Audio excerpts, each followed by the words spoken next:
নমস্কার সবাইকে, আমি এমএম ফ্যামিলি থেকে বলছি।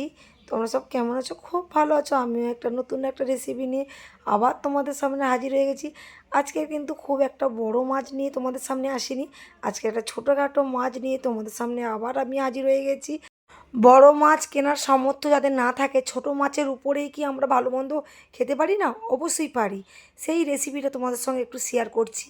দেখো, ইলিশ মাছগুলো, ছোট ছোট মাছগুলোকে ভালো করে নুন, হলুদ আর সর্ষে আর সর্ষের তেল ভালো করে মাখিয়ে নিয়েছি। দেখতে পাচ্ছ? একদম ভালো করে মাখিয়ে জাস্ট 10 মিনিট রেখে দেবে। তারপরে কড়াই একটু তেল দিয়ে দেবে। এটা কিন্তু পুরো সর্ষের তেলেই রান্নাটা হবে, আর কোনো তেল, রিফাইন তেল একদমই ইউজ করবে না।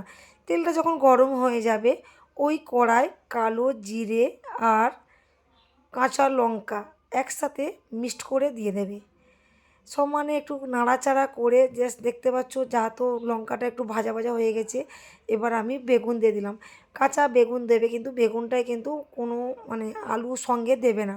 শুধু বেগুন দিয়েই সুন্দরভাবে একটা বেশ ঝোল করব। একটু অল্প পরিমাণে নুন দিলাম আর সামান্য মাত্র হলুদ।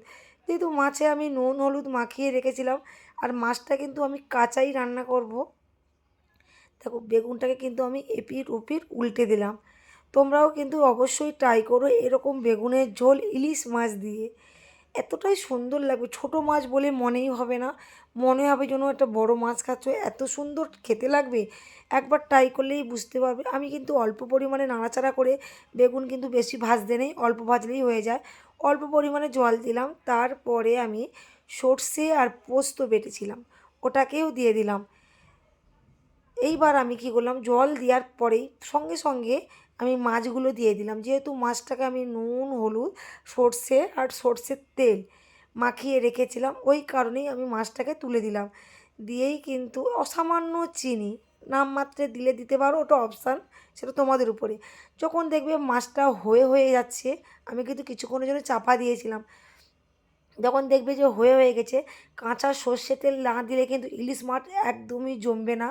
একদম পুরো মনের মতন ইলিশ মাছের ঝোল হয়ে গেছে, দেখতে পাচ্ছ?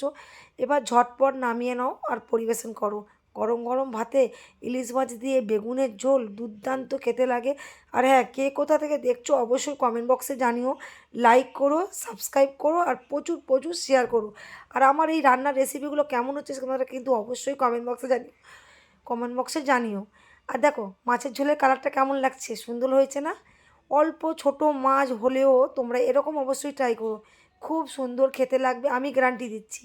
আর তোমরা ভালো নতুন নতুন যদি কোনো ভিডিও দেখতে চাও বা রেসিপি দেখতে চাও, অবশ্যই আমাকে জানিও। হ্যাঁ, আজকের এখানে রাখলাম, কালকের আবার নতুন নতুন একটা রেসিপি নিয়ে চলে আসবো। নমস্কার।